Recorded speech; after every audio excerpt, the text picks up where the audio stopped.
What's going on, everybody? Eric Lindquist. It's Stochastic here in the Odd Jumper channel, coming to you with a super quick edition so we can get it in here for Friday edition of NBA Lindy's Leans, Likes, and Locks. Hit that like button, subscribe button, notification bell goes a long way for me on this video, goes a long way for you. That way you become a president of our great content is going live here at our little neck of the YouTube. What's not going to do a read, not going to do anything. If you guys want, you can just sign up at the Discord down below. You know what to do for that. You got promo code SWEET12, which is still active, by the way, $12 for a month because, well, haven't had time to turn that off yet. And then be like Lindy, join Tails today. That's good stuff. So yeah, there you go. That's going to be what we do for the program here. But I'm going to be doing leans a little bit differently here because, well, it's 2 p.m. Eastern time, 11 a.m. on the West Coast. So completely different time slot than I normally am out here. But hopefully you enjoy this just because, well, I'm going to have more injury information than I normally do, and I couldn't make the graphics for leans and just been an absolute madhouse the last, 24 hours. And hey, everybody's saying happy anniversary and all the super nice things. Really, really appreciate you.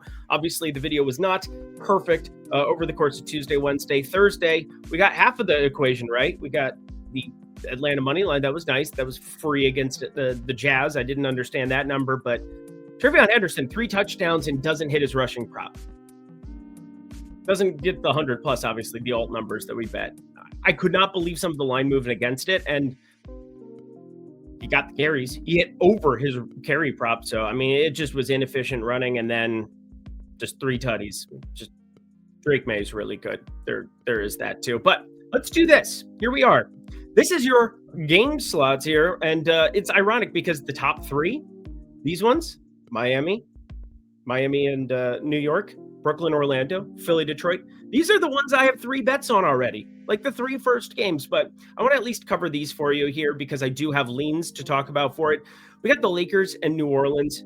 I want you paying attention to one and only Trey Murphy. As far as his 3-point shooting goes, this is, I mean, he's as elite as it gets in the entire NBA. And so when you're looking at this starting lineup of Sadiq Bey and Kevon Looney, I mean, all the usage is going through Trey Murphy right now, as it should be. Jeremiah Fears is not very good.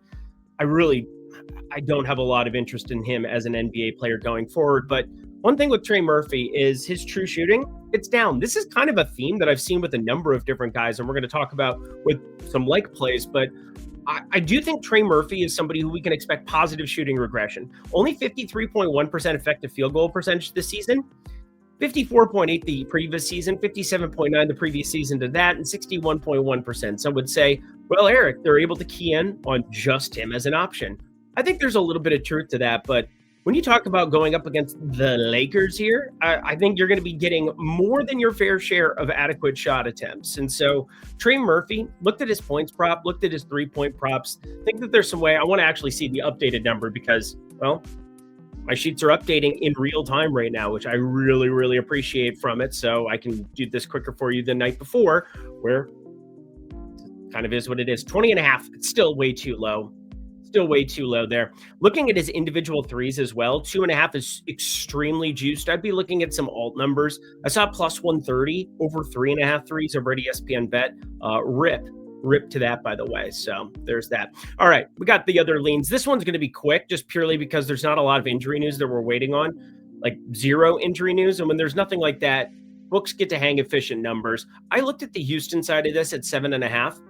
I decided to just pass overall. I have enough respect for Drew Holiday and what he's been doing offensively as well for the Portland Trail Blazers. Deni Avdija, it's not a great spot for him going up against Jabari Smith Jr., but Alperen Şengün, also somebody that I think just on a day-in, day-out basis, lots of ways that he continues to just smash. Donovan Clingan, not my favorite spot for it. So Houston, well, the model likes it for the most part. I'm staying away from it because I don't trust it. There's like my gut instinct, the way that I used to bet. It's like, oh, I'll take the points with Portland.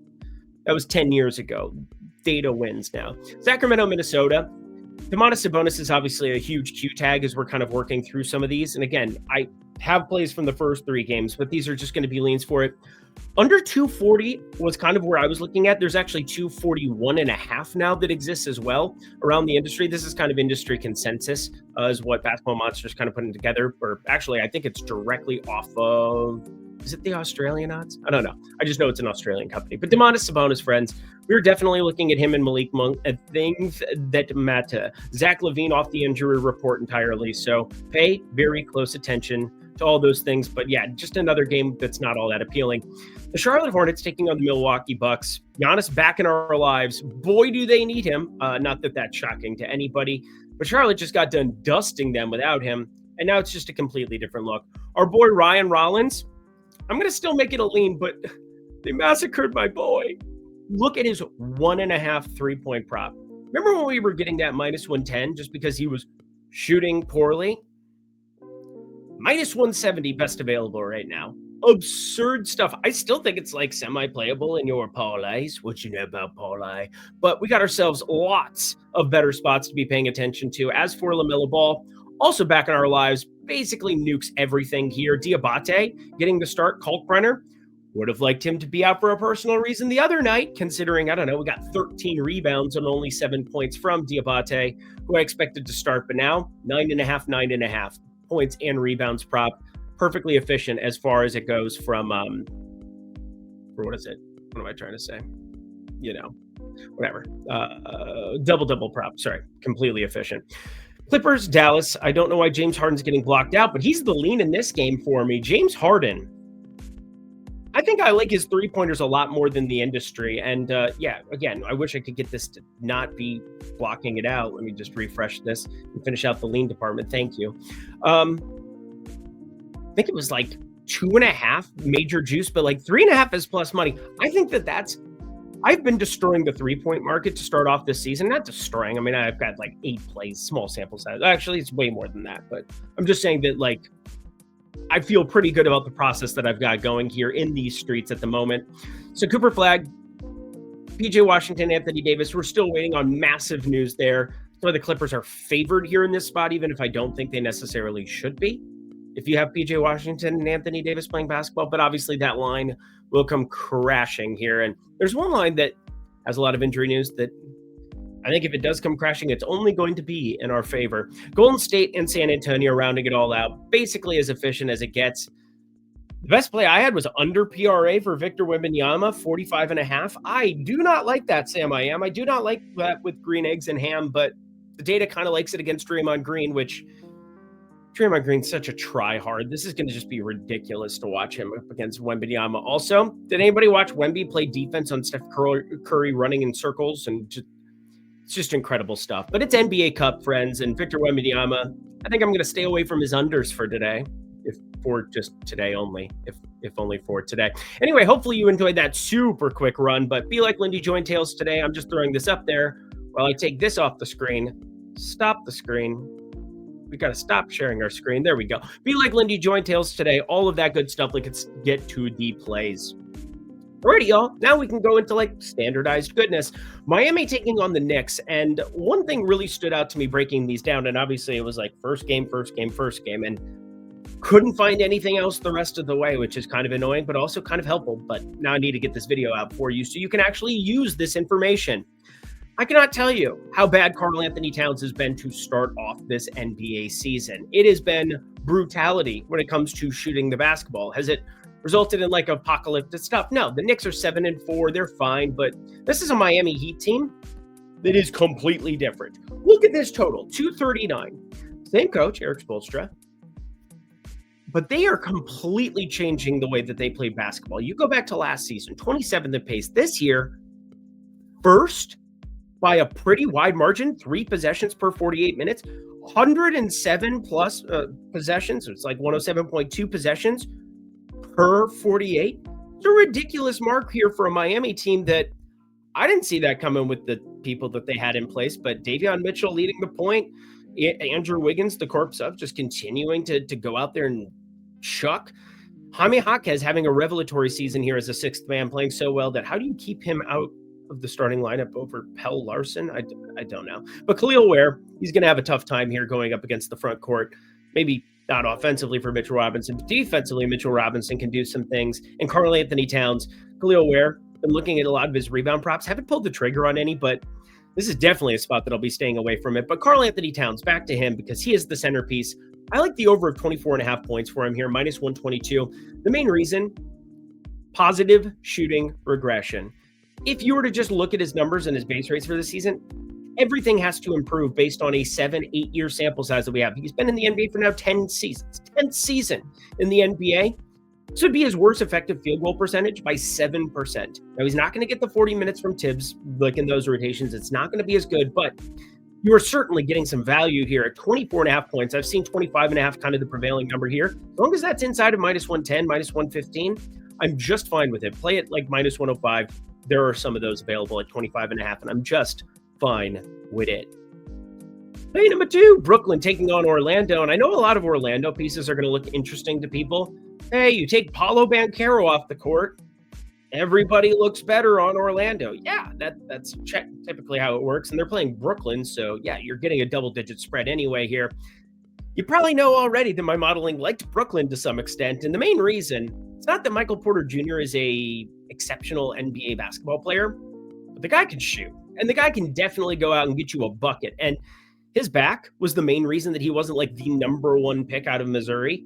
He played like a game for Missouri or something. It was something like a month and a half, 2 months of basketball or something before the back led to major injury issues. And Denver, like they normally do, finding insane value. You should just like look at Denver, and now Philly started to do this too with like every pick, McCain, Edgecombe. Like hopefully McCain can start getting back to his former self, but like there are teams that you just kind of trust what they're doing in the front office because it seems to be better than other teams that just continually whiff. But Michael Porter Jr., he's the main guy here.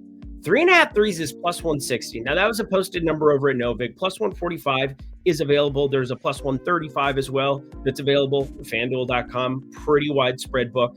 Got yourself a lot of opportunities here for MPJ to potentially step into a much greater role here. Now, no Paolo Banchero.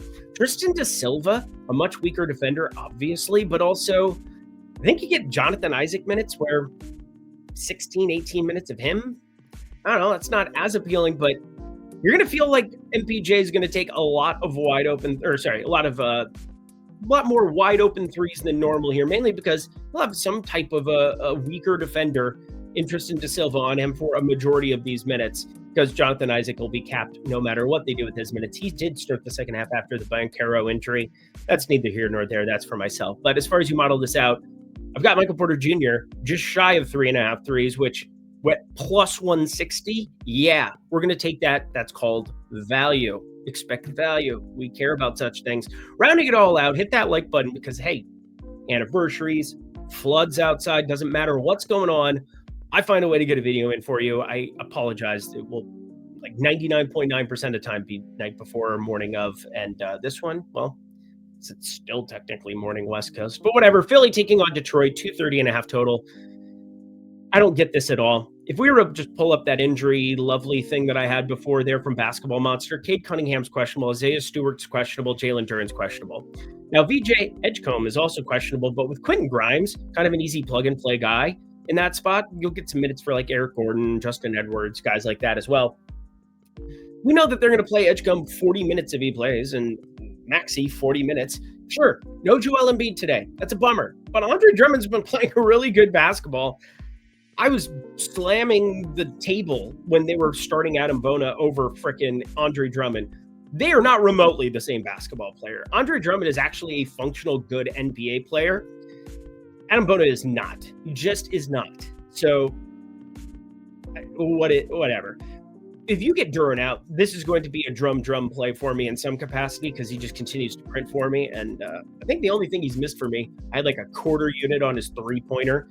He hit the three-pointer the game before for me, so it's fine. He'll take like 1 or 2 a game, and they're just wide open, uncontested threes. It's always fun to watch. But Philly +4.5.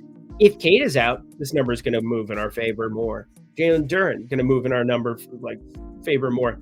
And in the event that they're all in, I already have this inside of this 4.5 number. I've got this closer to 3, and so we are only getting value if any of those guys sits. I've got the injury report queued up here in the corner. Just type in NBA injury report. It's the first thing that pops up. Every 30 minutes on the hour, so, 11:30, 12:30, 1:30. Like, they just continually update the injury report, and I'm looking at that throughout the day, trying to get early information, see if there's anything I mine out. And obviously, you have underdog alerts on, I'm assuming. But Philly +4.5, really like that as our kind of mainstay play. Your your spread for the day, if you will. Good times were had by all. Also, good times are being had over at Tails. Check it out, my friends. Let's get the heck about it here. I got NFL to work on and more NBA. And that does it for NBA Lindy's Leans, Likes, and Locks. Head to the comment section below. Let me know your favorite plays that exist on the board for this one. We've got, 5 hours till these games start? So plenty of time to consume this video, plenty of time to be able to get in to the premium Discord for just $12. Promo code SWEET12. Didn't have time to turn it off. So, hey, people could still sign up and use it. That's good stuff. NFL, looking very much forward to that over the weekend. Week 11. It's freaking week 11. What are we doing here? I'm talking very fast. Until next time, friends, I'm Eric Lindquist. Best of luck in the NBA streets on Friday. See you Monday. But actually see you, NFL. But yeah, you're going to want to watch that video. Bye.